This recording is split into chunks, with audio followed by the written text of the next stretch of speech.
who is here from Copenhagen and got his PhD here from the Nesbø Institute and has had the pleasure of having me as a PhD student.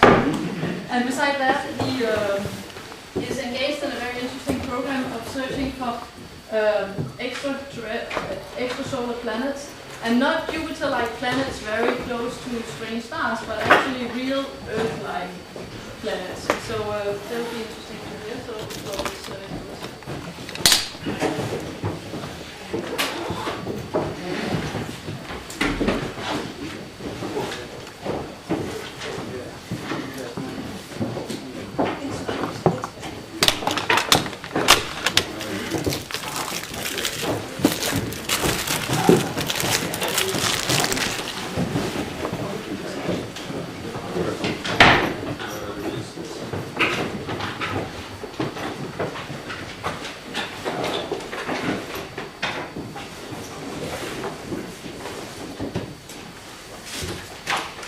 I will try to review a little bit the different main methods that exist for searching for extrasolar planets.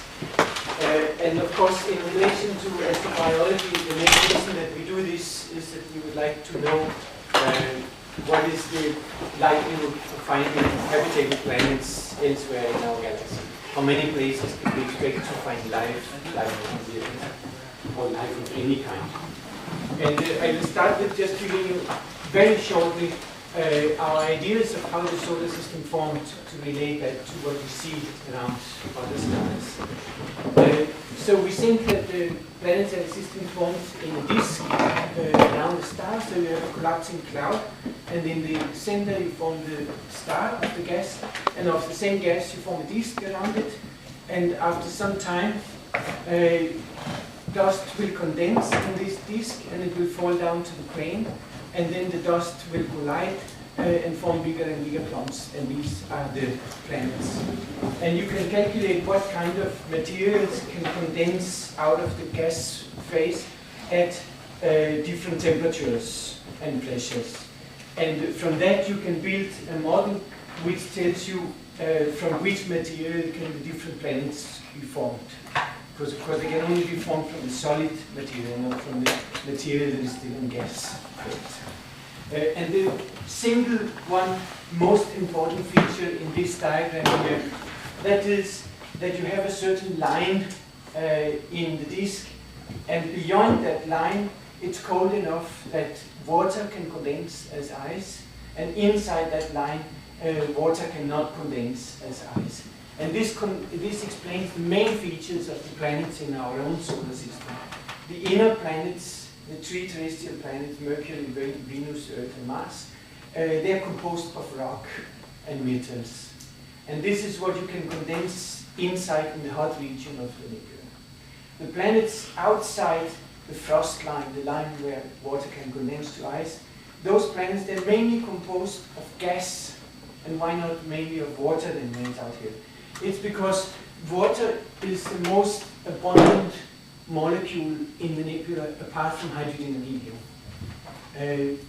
Apart from hydrogen and helium, then oxygen is half of the material and half of the mass in the universe. So, and the most simple molecule you can form out of oxygen and the far most abundant hydrogen, that is water. So therefore water is tremendously abundant in the universe and also in the nebula. So when you're out at this region outside the frost line, you will have water condensing as ice down to the solid core that resembles the terrestrial planet, and therefore this planet will quickly grow very big. And when it passes beyond around 10 or 15 times the mass of the Earth, the gravity is big enough that the surrounding gas of hydrogen and helium will collapse onto this core. So therefore this can only happen outside, beyond the frost line, where water condenses. So water is the important ingredients to form a gas planet.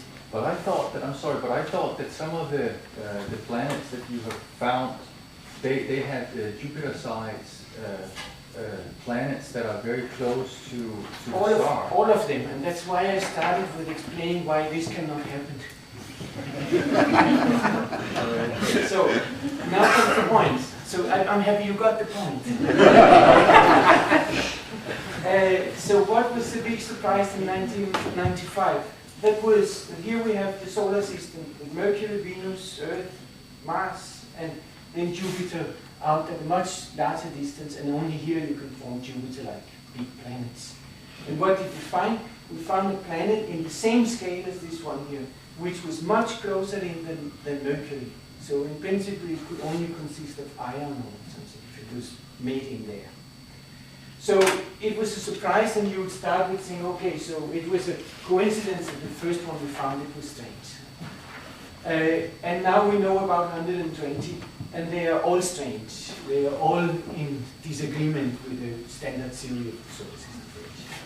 So there are two ways of interpreting this. Either our standard theory is wrong, or we have seen just the top of the iceberg. We have seen only the exceptions from the rule yet, so there must be extremely many of the real ones. And this second interpretation is the one we are most likely to believe right now. And this is because the method that we have used was only able to identify these planets that were inside the small orbits. And that's of course because what we have used with the radial velocity method, we see when the planet goes around the star, then the star of course also goes around a common center of gravity. And so we can see this movement of the star toward and away from us. And of course you have to have a heavy planet in order to move the star enough that we can see the movement. And you have to have it orbiting fast enough around in order that we, within a limited time scale, see some periodicity. So if you look at Jupiter, it has a period of 11 years to go around. So you have to observe a few times 11 years to realize that it's a periodic movement. And if you look at Neptune, it has a period of 164 years. So you have to observe for a very long time before you see there's any periodicity. But also it's much further out, so the periodicity is much the effect is so small that it would be very difficult to see. But even if one developed very, very accurate techniques, would also be very hard. Then one would have to observe a very long time. So the result is that here are the distances from the star of all the planets that has been observed until now, arranged so that downward here they come further and further out. So you see that the limit at Jupiter, which is at around 5 astronomical units, so the frost line is a little bit different from depending on which data type you have. But let us say it was 5 for all stars, then you see there's only one planet which is actually in agreement with our theory for formation of planets. So, but this will make us conclude so far that 4% of all the stars that have been observed, they have planets which are contradicting our standard theory. But it says nothing about the 96% of the rest of the stars. Yeah?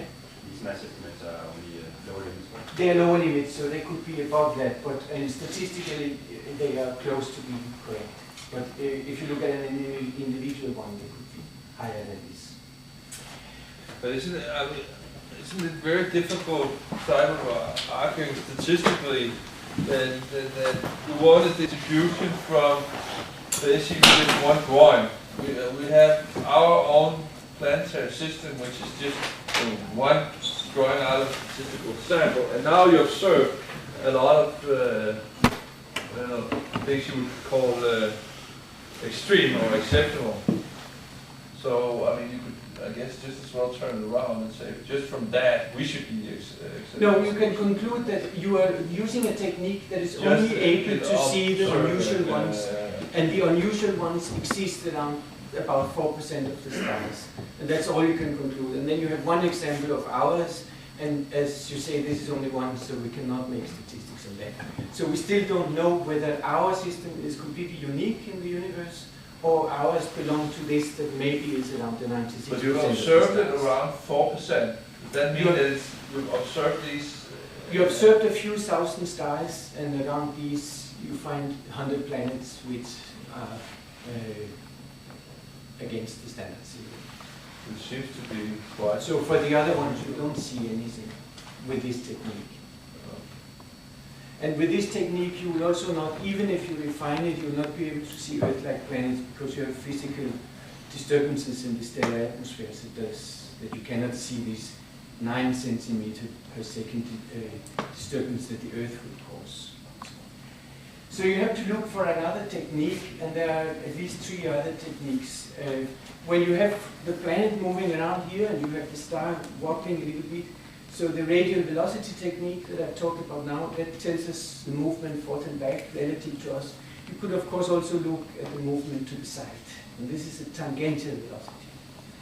And this is a method which for sure will, within the next few years, gives us many, many more new planets than we know today. So the first 10 years have discovered a little more than 100 planets. The next 10 years will discover tens of thousands of planets. And this is because the tangential velocity technique is now developed to an accuracy that we can start finding the same kind of planets with also this technique. But this technique is able to go much further into the galaxy. So we'll see a much larger volume, and therefore we get much more planets from that. But it's still biased toward the same planets close in. I mean, in principle, if one thinks about how it moves, you will see that the further away the planet is, the more movement tangentially you have. But again, if you have a Neptune-like planet, it takes 164 years to get around. And you can do this with space missions that typically are 2, 3, 4, 5 years. So you will only again get these that have relatively small orbits with the tangential velocity. 9 centimeters per second? 9 centimeters per second is what the Earth gives to the Sun. I thought. But the Jupiter one gives 10 meters per Yes. second, and this is what one can measure. So this was just an argument for why we cannot see Earth-like planets. So here you see the orbit of what the Sun would look like on the sky at a distance of 10 parsecs. So you see, it's not a simple just circle, and that's because there's more than Jupiter. If it had just been Jupiter that was moving the Sun around, it would have been a simple circle. But since there are all the planets, the pattern is very complicated. So if one was standing at 10 parsecs distance and looking at the Sun for long enough time, then we would see this movement, and we could interfere, we could understand the whole system of our planetary system. And how, oh, these are micro? These are micro arc seconds, 200 micro arc seconds. So this thing here is a milli arc second. And a milli arc second, that is the best accuracy of measurements we have today. So today, the accuracy in the measurements are this. And for that reason, there is only one planet for which one has been able to see the tangential movement. And for this planet was already known from the radial velocity in advance. So, but with the Gaia mission, which will be within 10 years launched, we'll have an accuracy that is this. So with this accuracy, you will easily be able to see solar type stars, solar system like. So you will be able to see Jupiter-like planets out to. So you will be able to see Jupiter-like planets out to a distance of 200 parsecs, which is this. It's a huge area compared to what we can see now, but of course, compared to the whole galaxy, it's a small region of the galaxy we can explore. Then there is another method that also is coming up in these years, and which probably also will give us thousands of new discovered exoplanets in the next few years. And this, if everything goes well, this method will be able to give us planets that are considerably smaller than Jupiter, maybe down to 10 Earths or something like this. So it goes into the regime of the terrestrial-like planets. This is the transit method. So if you measure the luminosity of the star, accurate enough brightness, and if you have the movement of the planets exactly in the plane toward us, then you will see the planet now and then go in front of the star. And when it goes in front of the star, of course the light from the star dims a little bit. and it is proportionate to the square of the radius. So you get here a measure of the radius of the planet, not the mass of the planet, but the radius. So people have been searching for these kind of dips in all the known hundreds exoplanets from radial velocity measurements. And if you calculate the statistics of the orbits, of course the orbits are randomly oriented in space. So if you calculate how many of those that are known from radial velocity should you expect to have a transit, then you will see that's about 1%. So you should expect that one of the 100 planets below from radial velocity measurements also will give a transit. And this is exactly what one have found. Now it's so low number statistics that you would not know if you found nothing, or if you found 3, you would not conclude anything wrong, but you found exactly one. So there was exactly one, yes, but the other was not known from radial velocity. So among these, you found exactly one, and this was what was expected. And this has a tremendous impact in our understanding of extrasolar planets, because now you have one planet for which you know both the mass from the radial velocity measurements, and you know the radius from the transit. So that means you can calculate the density of the planet.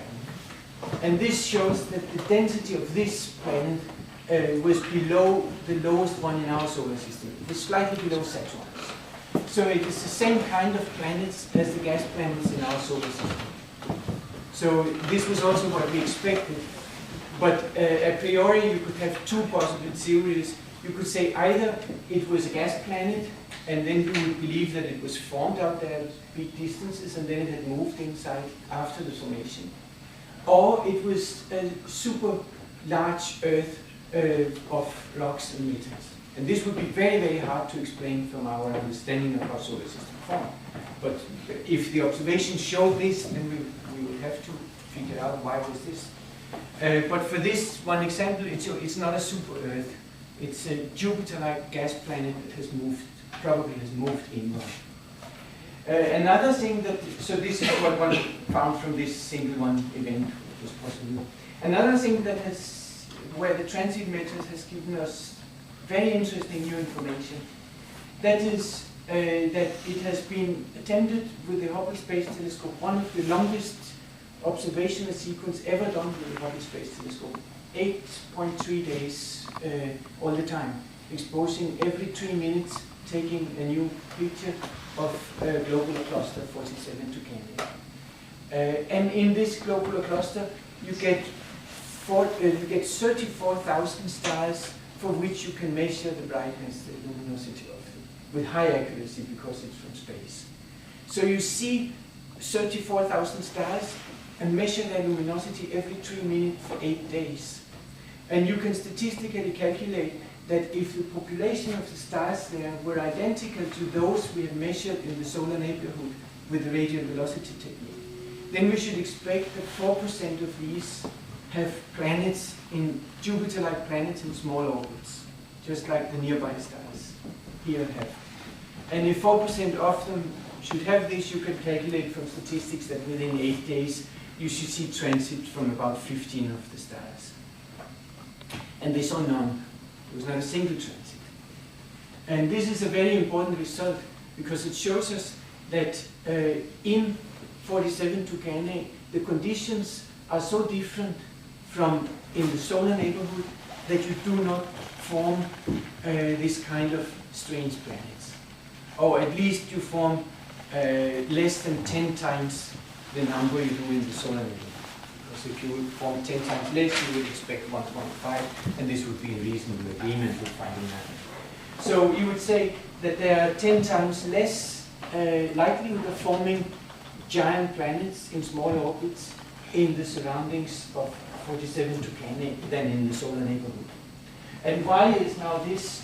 This is probably because there's a lot of discussion about that. And there was one paper in Scientific American that stimulated a lot of TV broadcastings and other things, where they concluded from this single measurement that so there is a region, a narrow band in the galaxy where life can form, here where the sun is. And this is probably concluding too far from these observations. That was the time I stopped subscribing to Scientific American. I think the conclusion from this is that when the metallicity drops below a certain level, you will not form giant planets. But it says nothing about the habitable zone and nothing about the probability of life. But it tells that if the metallicity is too low, the metallicity in 47 Tucana is not much lower than the solar surroundings, but it's somewhat lower. When you have lower metallicity, you do not have oxygen enough in the cloud to form enough ice that you get a thick enough cover around the small planets that you will have gas collapse. So you will not form these huge planets in low metallicity system, I think. And this one can find some support from by looking into, again, the radial velocity data and see how many planets do we find around different stars of different metallicity, so different amount of oxygen. And if you divide it up to 3 groups, those that are close to the solar metallicity, those that are considerably below, and those that are above the solar metallicity, that have more oxygen than in the surroundings of the sun.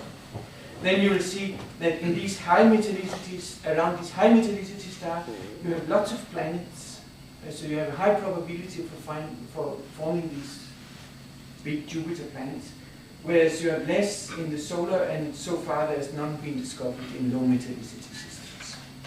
So this indicates that it's the metallicity that is the driving force. But one should not go too far with the conclusion. We cannot conclude anything about life from this.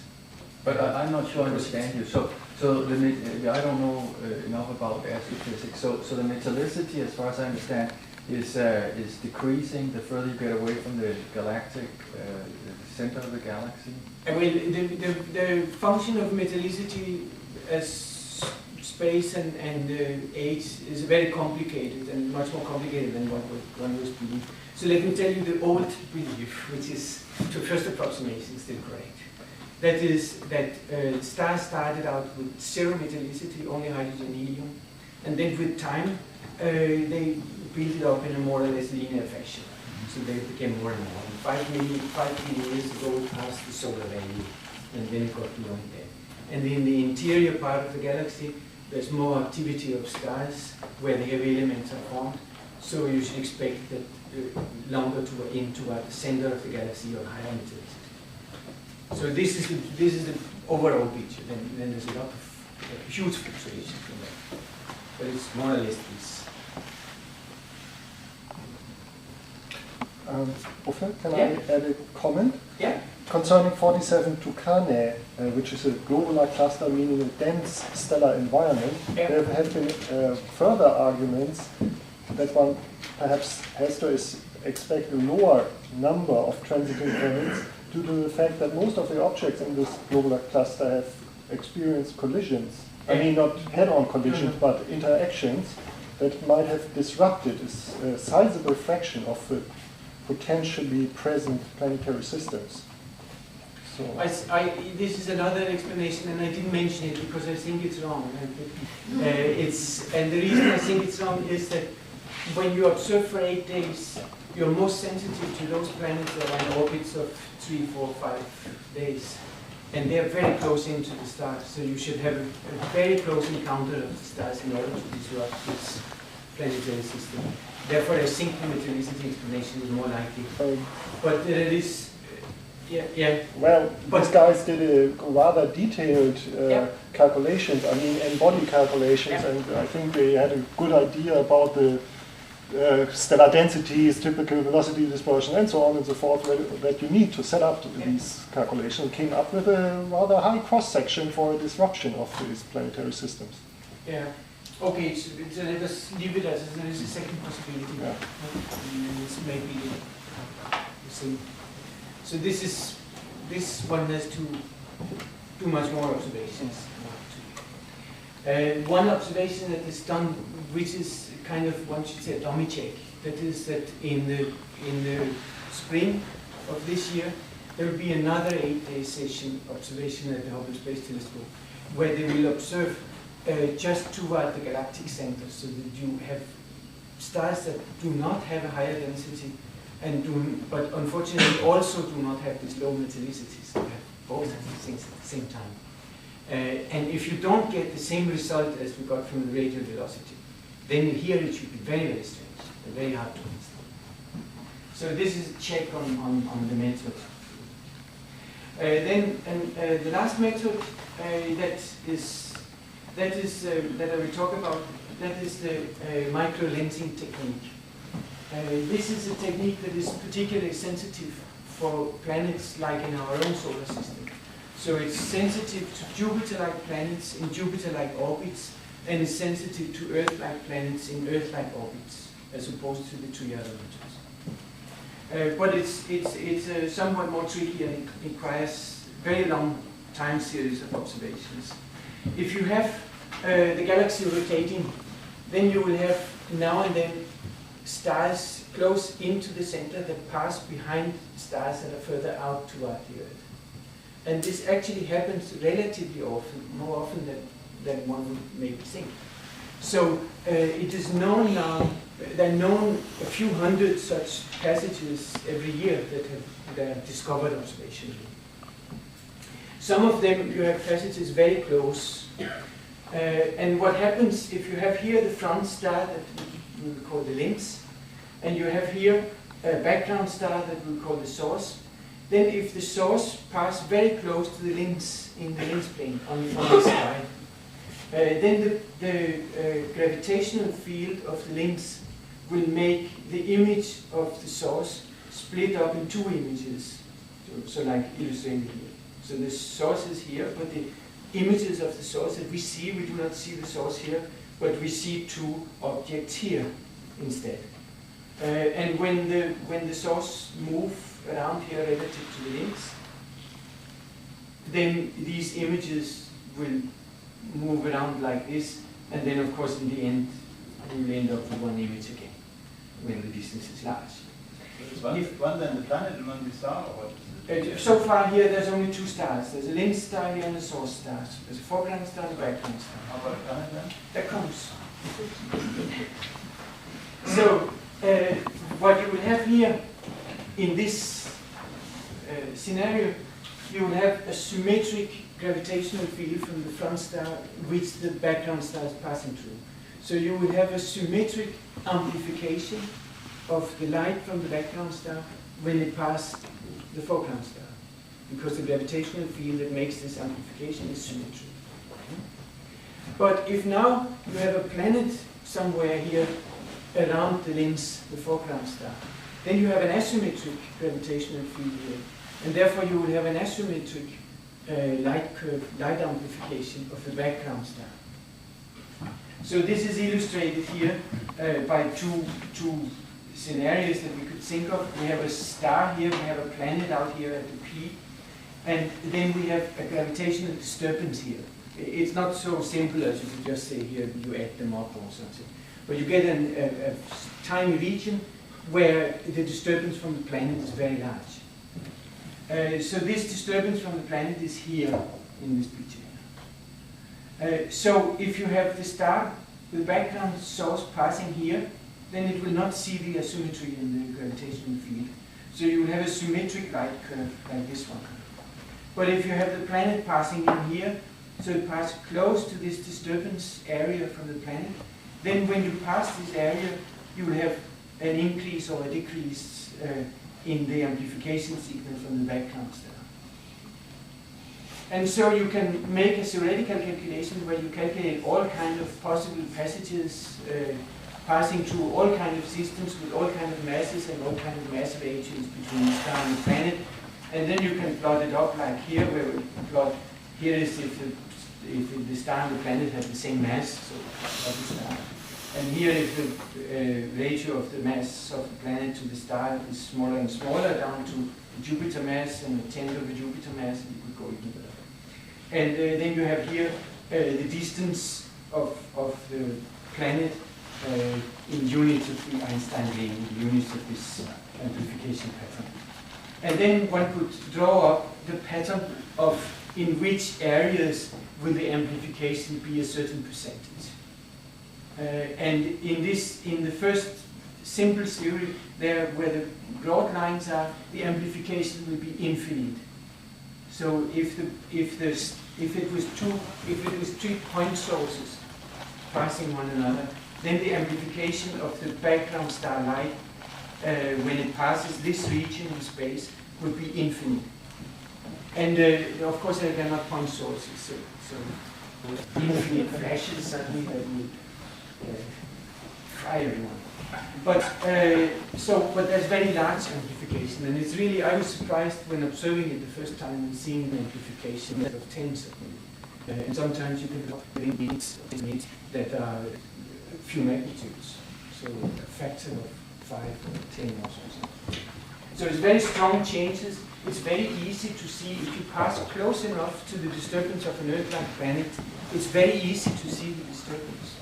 So you have observed that, you have observed planets using this method? We have in our campaign that we run for 2 years, and we have had the first session is just finished a few months ago, and we ended I think the day. After these 3 years, if weather permits and all these things, then we will be able to conclude from these observations, either we will characterize a number of systems like our solar system, or if we see nothing, we'll be able to conclude that less than 5% of the stars in our galaxy have Jupiter-like planets in Jupiter-like orbits. But we have seen these double stars, that's funny. Yeah. We have seen these huge magnifications before.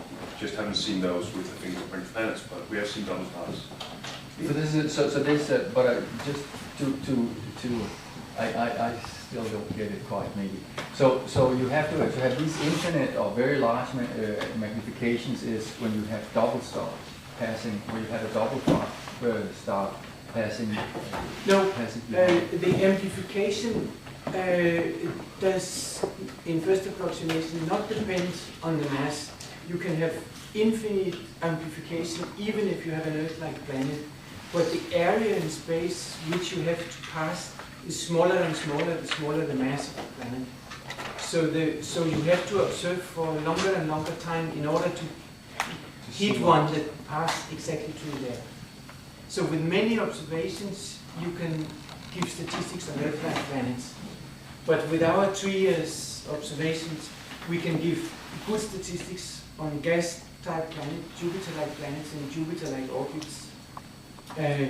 And with some more years of observations, you can give good statistics on But what was it you observed then? You said, I don't understand. Have you observed a We planet have observed, but there is no clear case that I will show you and say, here is a planet. There are some that are debated for them. So these 10 times amplification was what?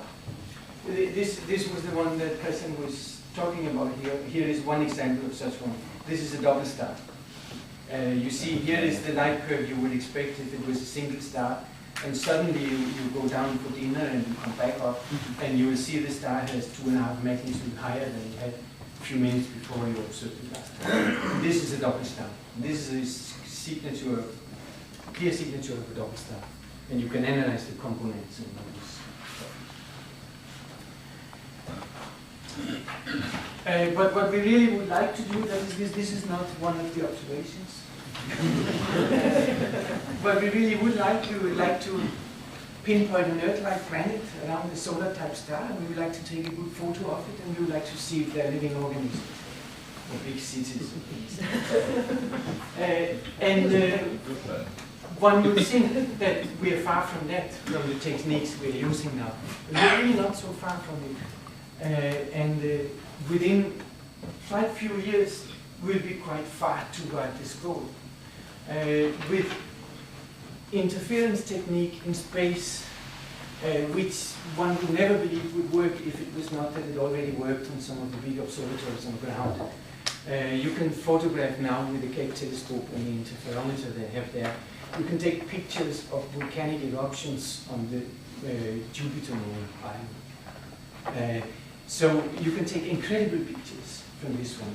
And if you develop these into space, you would be able to take pictures of planets around others nearby stars, and eventually Earth-like planets, and resolve them in a few pixels, so you can see if there are continents, you can see if there's a change in cloud cover. You can see if there are changing ice caps and such things with a few pixels. And with such things, once you can resolve the system, you can photograph the planet by itself, then you can also take a spectrum of it. And the plan is to take a spectrum in the infrared region, and you see here the spectra of 3 planets in our solar system: Venus, Earth, and Mars. And one could almost claim, just from looking at it, that we see that there's more activity here. But it's really also true, because what we see here is that we see that the chemistry in this atmosphere here is out of equilibrium. This is a low entropy system. And basically, maybe this is the most basic definition we can give of living organism. This is that it's some kind of low entropy, local low entropy system that takes low entropy, high temperature radiation that comes in, converts it to locally low entropy, and emits high entropy, low energy radiation. And then live on this entropy change that is from the input to the output. And if this is the case, then you will have such a low entropy system in the atmosphere, and a chemical non-equilibrium system in the atmosphere. And this is what you see here. If this thing here was left without biology, it would, within relatively short timescales, turn into this system. So this kind of signals we will maybe be able to see in 10 years from now. So the first detection of life with these kind of methods may be already only 10 years ahead. And then we'll be able to say something about habitable zones and such things, that we'll be able to start discussing what is actually life. We understand what it is. But first we'll have to know whether there actually are such planets, and it's for the moment not even obvious whether such planets at all exist in habitable zones.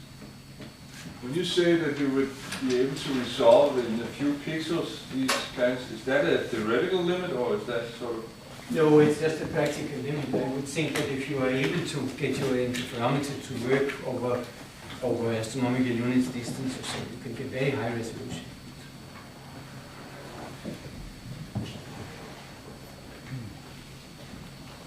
You know? Yeah.